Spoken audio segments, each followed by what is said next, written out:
ज्या वेड्या माणसाला गावकरी आणि सरपंच दगड मारून गावातून हकलून देत होते, पण त्याच वेड्या माणसाला जेव्हा मेजर साहेबांनी मिठी मारली तेव्हा सरपंच आणि गावकरीही पाहतच राहिले. पुढे मेजर साहेबांनी जेव्हा त्या वेड्या माणसाविषयीचं सत्य सांगितलं तेव्हा संपूर्ण गाव रडलं. अपमानाचा बदला सन्मानाने कसा पूर्ण झाला नक्की पहा. 26 जानेवारीचा दिवस होता.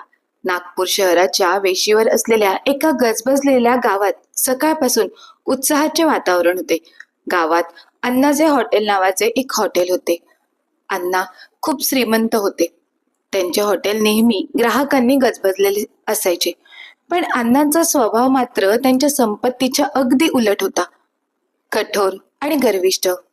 त्यांच्या हॉटेलच्या बाहेर गरमागरम समोसे तळले जात होते. वाफाळलेल्या समोशाचा सुगंध सगळीकडे दरवळत होता. तिथेच जवळ एक वेडा समजला जाणारा माणूस फाटके कपडे घालून बसला होता. भुकेने व्याकुळ झालेल्या त्या माणसाचे लक्ष कढईतून बाहेर पडलेल्या एका समोशाकडे गेले. तो समोसा चुकून खाली पडला होता. त्या माणसाने तो उचलण्यासाठी हात पुढे केलाच होता तेवढ्यात अण्णाचं लक्ष गेलं आणि ते मोठ्याने ओरडले, "अरे भिकारड्या, चल हट इथून. तुझ्यामुळे माझ्या हॉटेलात येणारे गिराईक दूर पळून जातील." अण्णांचा पारा चढला होता. त्यांना त्या वेड्या माणसाची तिथे उपस्थितीच नको होती. तेवढ्यात दुरून वंदे मातरम आणि भारत माता की जय च्या घोषणा ऐकू येऊ लागल्या. शाळेतील मुलांची प्रभात फेरी ढोल ताशांच्या गजरात हॉटेलच्या समोरून जात होती. मुलांच्या हातात तिरंगा होता आणि त्यांच्या चेहऱ्यावर एक वेगळीच चमक होती. तो वेडा माणूस होता जो क्षणभरापूर्वी समोशासाठी हात पुढे करत होता. तो अचानक ताठ उभा राहिला. तो भुकेला असून सुद्धा समोसा विसरला आणि त्याने अत्यंत शिस्तीत आपला हात कपाळाला लावून त्या प्रभात फेरीला आणि तिरंग्याला सेल्यूट केला. त्याच्या डोळ्यात एक वेगळीच निष्ठा दिसत होती. पण हे सर्व पाहूनही अण्णांचा राग शांत झाला नव्हता. ते पुन्हा त्याच्यावर मोठ्याने ओरडले, "तुला सांगितलं ना, इथून जा." असं म्हणत अण्णांनी बाजूला पडलेली एक जाड काठी उचलली आणि त्या माणसाच्या पायावर जोरात मारली. काठीचा आवाज झाला. त्या वेड्या माणसाच्या चेहऱ्यावर वेदनेची एक लकीर उमटली. पाय लटपटला, पण आश्चर्य म्हणजे त्याचा हात खाली उतरला नाही. अंगात कळ येत असतानाही तो तसाच ताठ उभा राहून सलामी देत राहिला. एकतर आधीच त्याच्या डोक्यावर खूप मोठ्या जखमा होत्या, तरीही त्याच्यासाठी तो एक समोसा किंवा ती वेदना महत्वाची नव्हती, तर समोरून जाणारा तो तिरंगा महत्वाचा होता. शाळेतील मुलांनी काढलेली प्रभात फेरी त्या वेड्या माणसाकडे बघतच पुढे निघून गेली.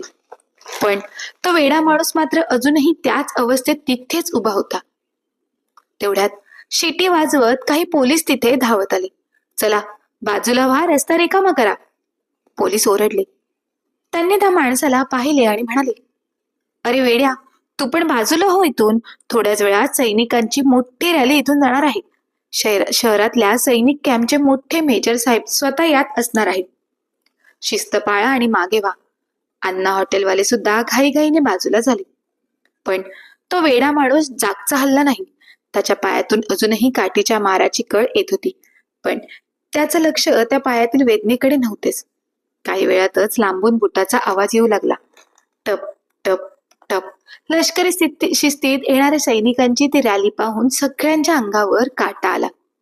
सर्वात पुढे एक जीप होती, ज्यावर तिरंगा फडकवत मेजर साहेब बसले होते.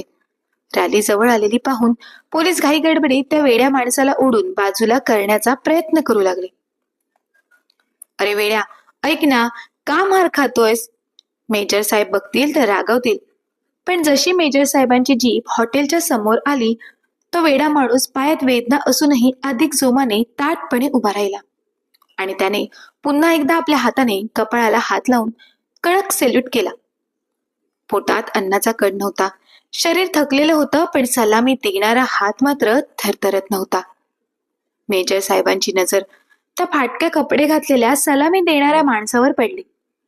तेव्हा मेजर साहेबांनी अचानक ड्रायव्हरला इशारा केला, "गाडी थांबवा." रॅली थांबली. सगळीकडे शांतता पसरली. पोलीस घाबरले.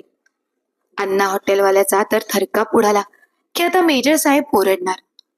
पण जे घडलं ते बघून कोणाचाच आपल्या डोळ्यांवर विश्वास बसला नाही. तिथे गावचे सरपंच साहेब सुद्धा मोठ्या दिमाखात उभे होते. त्यांना आणि गावकऱ्यांना हा वेडा माणूस आजच पहिल्यांदाच गावात दिसला होता. त्यामुळे सरपंच आणि इतर गावकऱ्यांना तो फक्त एक भिकारी किंवा त्रासदायक माणूस वाटत होता. अहो हवलदार साहेब, कुठून आलाय हा घाणेरडा माणूस? काढायला बाहेर. साहेबांच्या समोर गावाचं नाव घालवेल हा. सरपंच तिरस्काराने पुटपुटले. मेजर साहेबांची जीभ थांबली. मेजर खाली उतरले. त्यांच्या चेहऱ्यावरचे हावभाव गंभीर होते. त्यांनी कोणाकडेही न पाहता थेट त्या वेड्या माणसाच्या दिशेने चालायला सुरुवात केली. सरपंच साहेब पुढे सरसावले. त्यांना वाटले मेजर साहेब त्यांच्याकडे येत आहेत. पण मेजर साहेब सरपंचांना बाजूला करून त्या वेड्या माणसासमोर जाऊन उभे राहिले. आता मात्र सगळं गाव स्तब्ध झालं.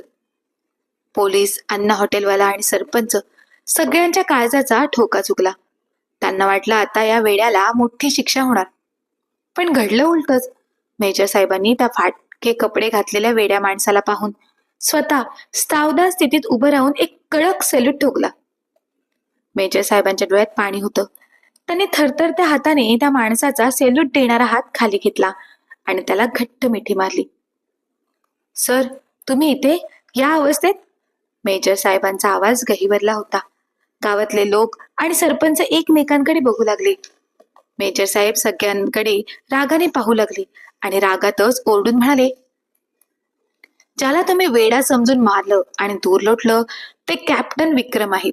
8 वर्षापूर्वी सीमेवर झालेल्या एका मोठ्या स्फोटात यांनी आपल्या तुकडीचे प्राण वाचवले.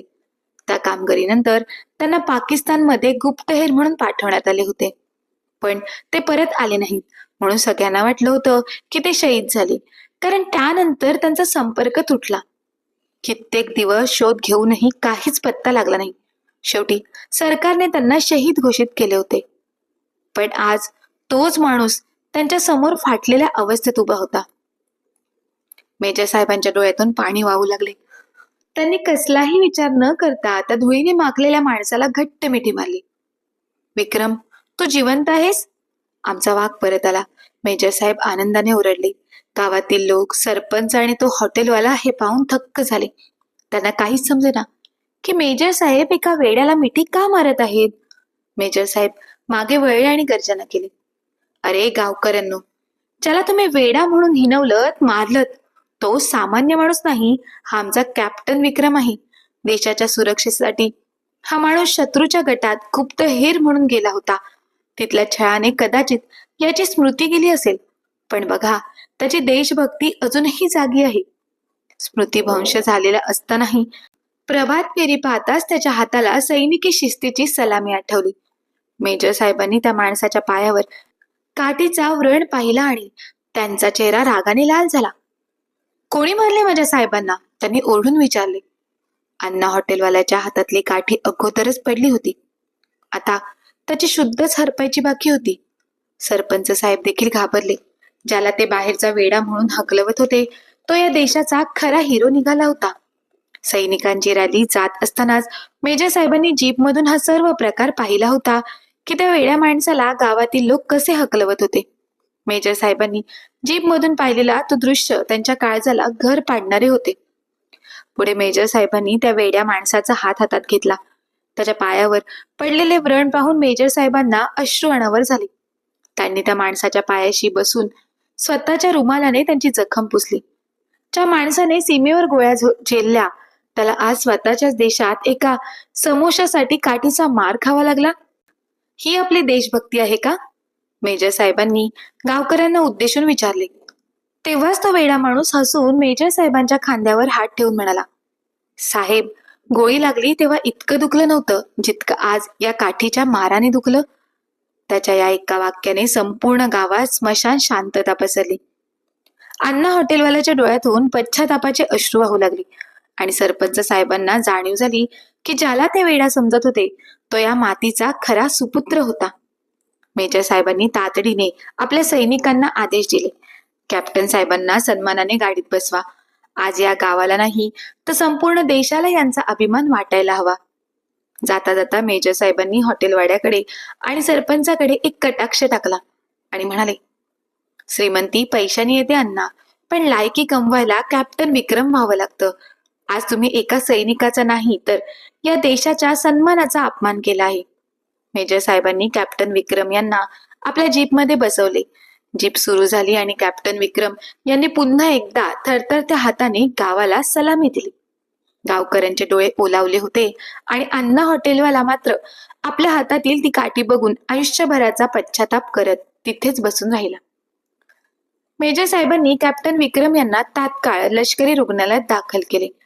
त्यांच्या डोक्याला झालेली जुनी जखम आणि अनेक वर्षाचा मानसिक ताण यामुळे त्यांची स्मृती लुप्त झाली होती. पण तज्ञ डॉक्टरांच्या उपचारांनी आणि मेजर साहेबांच्या सोबतीने हळूहळू चमत्कार घडला. एके दिवशी सकाळी कॅप्टन विक्रम यांनी डोळे उघडले आणि समोर असलेल्या तिरंगाकडे पाहून ते पुटपुटले, जय हिंद. त्यांची स्मृती परत आली होती. काही महिन्यानंतर कॅप्टन विक्रम पुन्हा त्याच गावात परतले. पण यावेळेस त्यांच्या अंगावर फाटके कपडे नव्हते तर लष्करी गणवेश होता. गावाच्या वेशीवर संपूर्ण गावाने त्यांचे जंगी स्वागत केले. कॅप्टन विक्रम यांनी ठरवले की ते आता शहरात न जाता आपल्याच मातीतील तरुणांना देशाच्या सेवेसाठी तयार करतील. त्यांनी गावात सैनिक प्रशिक्षण केंद्र सुरू केले. सर्वात मोठा बदल झाला होता तो अण्णा हॉटेलवाल्यात. त्या दिवशीच्या घटनेने अण्णांचे आयुष्य बदलून गेले होते. त्यांनी केवळ माफीच मागितली नाही तर कॅप्टन विक्रम यांच्या कामात आपला वाटा उचलला. अण्णांनी आपल्या हॉटेलच्या कमाईतील मोठा हिस्सा आता प्रशिक्षण केंद्रासाठी दिला. एवढंच नाही तर प्रशिक्षणासाठी येणाऱ्या प्रत्येक मुलाच्या राहण्याची आणि सकस जेवणाची जबाबदारी अण्णांनी स्वतःहून उचलली.